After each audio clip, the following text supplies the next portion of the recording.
O sea que la educación no le sirvió absolutamente para nada. Que se tiene que dedicar hay muchos que terminan con kioscos, manejando taxis, con algún boliche, pero de educación, del desempeño de su actividad profesional como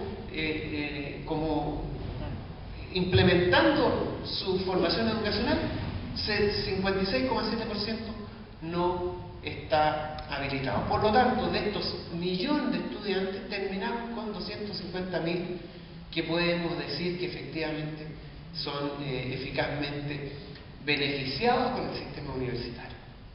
Si ahora nosotros nos preguntamos por este sector más pobre, que primera vez que entra a la universidad y que tiene todos los grandes beneficios que el sistema educacional en Chile le entrega a los estudiantes, fíjense que el 65% de lo que yo llamo el Chile africano.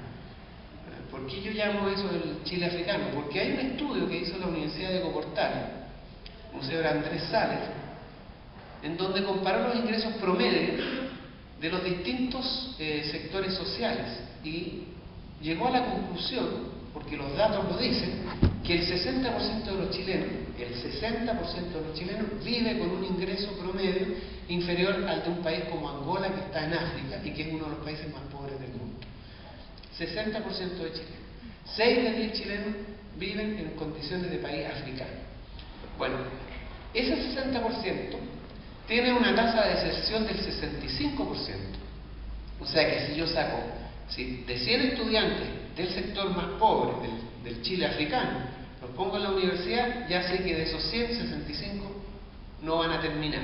Me van a quedar 35. Y de esos 35, el 62% no trabaja en lo que estudió. La tasa de no utilización de sus estudios es del 62%. Por lo tanto, tenemos 12, 13 estudiantes de 100 que vienen del sector más pobre, que efectivamente este sistema les sirve. Por lo tanto, queda más o menos claro y en evidencia que el sistema educacional en Chile no tiene por dónde superarse o por dónde resolverlo. Es un sistema completamente fracasado desde el punto de vista de los costos, el más caro del mundo, desde el punto de vista de la calidad. No podría decir que es una de las más malas, pero está dentro de las más malas, ¿no? La Universidad de Chile y la Universidad Católica son las únicas universidades que están dentro de las 500 universidades mejores del mundo, pero están en las 100 últimas, no están dentro de las 100 primeras. O sea, tampoco calificamos como para decir, bueno, este sistema es caro, pero es bueno y permite que los estudiantes sean competitivos y a nivel internacional tengan relativamente buenas condiciones. Bueno, entonces está más o menos claro que el sistema educacional chileno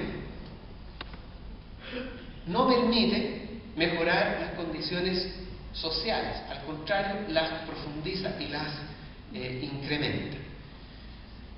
Ahora, la pregunta que uno tiene que hacerse es si Chile tiene un problema de recursos, porque bueno, de toda esta discusión de analizar la calidad de la educación en Chile, uno debería preguntarse entonces ¿qué es lo que tenemos que hacer? Bueno, yo tengo la respuesta. Yo creo que tenemos que crear y construir un modelo, un sistema de educación pública de arancel cero, abierto a todos, tipo Argentina, en que la selección se haga en el primer año, asegurada por el Estado y financiada con recursos públicos. Eso es lo que yo creo que hay que hacer. Ahora, la pregunta es, ¿podemos hacer o no podemos hacer? Y la respuesta es que sí podemos. Que el problema no es de limitación de recursos, no es que Chile sea un país como Haití, un país pobre, mísero, es un país que tiene el 50% de las reservas mundiales de cobre. La OPEP tiene el 37%, todos los países de la OPEP tienen el 37% del petróleo. Se conocen como uno de los países más ricos, donde más fortunas se construyen. Hay jeques árabes que hasta los autos los mandan a hacer especialmente en plata, ¿no? Usan esas extravagancias se permiten porque es una riqueza monumental. El cobre es más o menos parecido. Estamos parados arriba de esa riqueza y sin embargo Chile ostenta una de las peores desigualdades del mundo, uno de los países de los 12 países con la peor desigualdad y con condiciones sociales que son preocupantes. Cuando uno dice que el 60% vive como un país africano y con ingresos inferiores a los de un país africano, que es pobre, no puede pensar que hay un 40% que vive como si estuviera en Europa, ¿no? Porque no es así. Aproximadamente el 80% de los chilenos no satisfacen en medida adecuada sus necesidades. El 80%, sin considerar los gastos de educación y salud. Si le agregamos la educación y la salud, estamos en el 95% de los chilenos que tienen dificultades serias, 95%, para enfrentar sus necesidades mensuales, anuales, sus necesidades básicas, ¿no?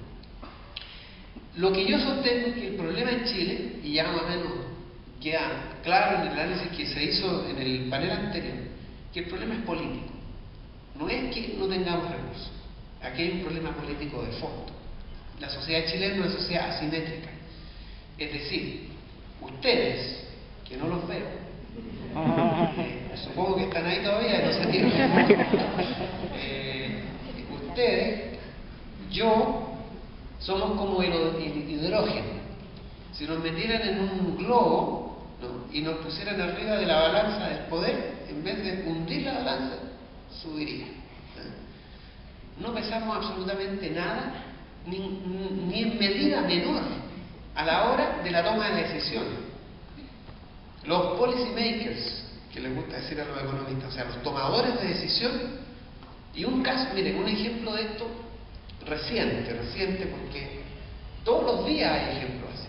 Hoy día, por ejemplo, el presidente Piñera invitó a todos los partidos de la concertación, a todos los partidos políticos en Chile, a sentarse en una mesa a conversar sobre la solución del problema de la educación. Y dice, no entiendo. Que yo sepa, Girardi no ha marchado por las calles pidiendo resolver el problema de la educación. Se le ocurrió cuando vio a los estudiantes y empezó a hablar sobre el problema de la educación. Menos Ricardo Lagos, menos el presidente del Partido Radical, con todo respeto, pero tiene menos militantes que una junta de vecinos, no sé qué hace en el llamado a la mesa.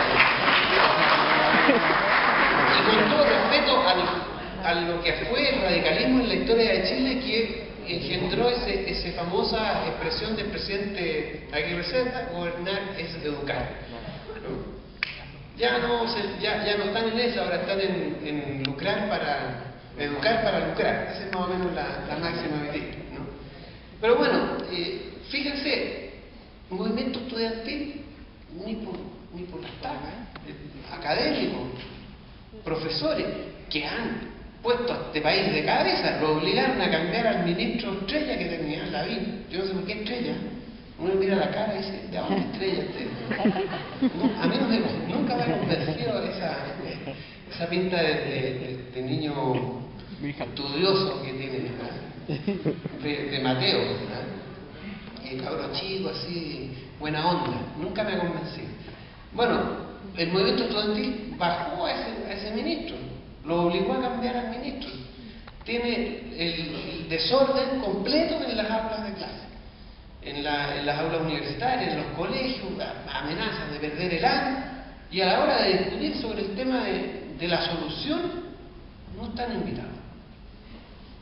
Ni siquiera se les ocurre, ¿verdad? Pero ahí invitan a la Carolina Toá, otra que yo no sé cuáles son sus méritos, ¿no? Yo diría hasta 10 méritos tiene, ¿no? Porque haber sido hija de José Toá, asesinado por la dictadura, podría tener una sensibilidad un poquito más socialista, un poquito más, pero tampoco. Bueno, fíjense, ese es un caso. El otro caso es el de Pablo Longueira, que entró como elefante en la cristalería, dejó al presidente de la República. ¿Le vieron la cara el día ese del cambio de gabinete? Piñera estaba así, pero descompuesto. Hacía su esfuerzo para que no se le notaran tanto los tics que tiene, y se aferraba a Hinspeter, que era el único con el que ahora puede conversar en para que no se lo vayan a quedar, porque si no se queda solo ahí, sin poder hacer nada. Bueno,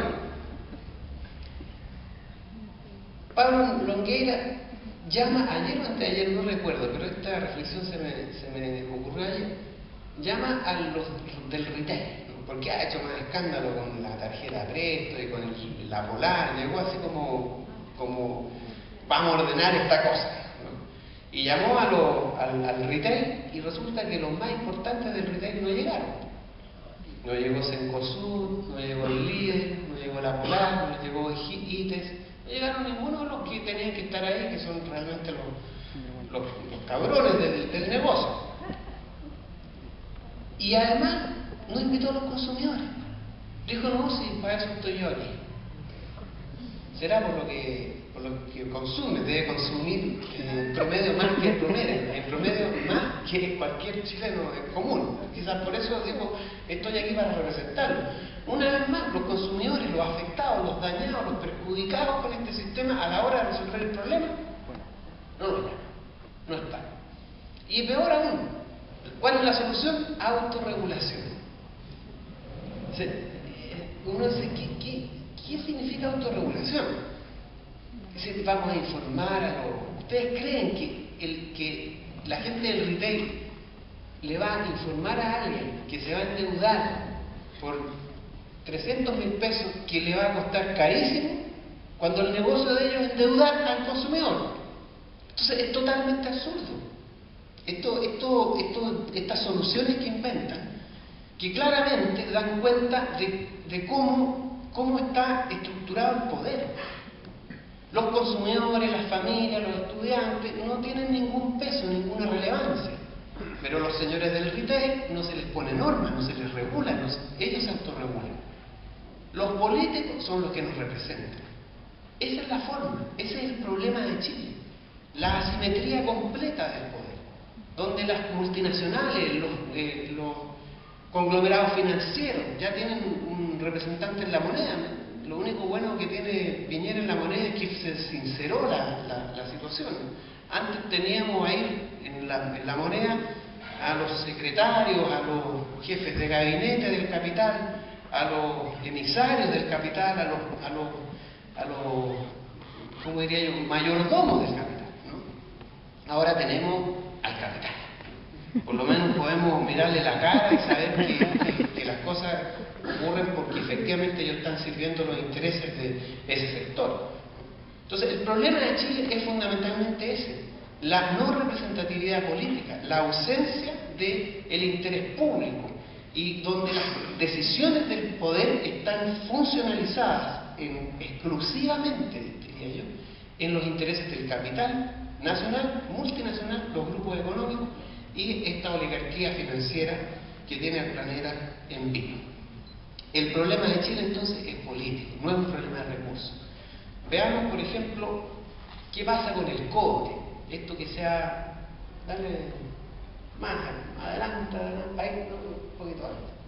Ahí, no, antes, ahí. Aquí tenemos unos datos interesantes. El año 2007, con el precio del cobre de 323 centavos de dólar la libra, las remesas de las empresas mineras transnacionales, 25.500 millones de dólares. Fíjense la línea de abajo, que es las inversiones extranjeras en la minería chilena entre el año 74 y el año 2005. Más de 30 años, 20.000 millones de dólares.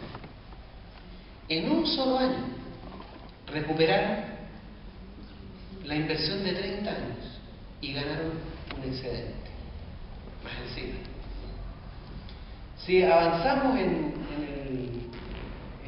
la gráfica, avanza más todavía. Eso ya aquí, no, anterior, ahí.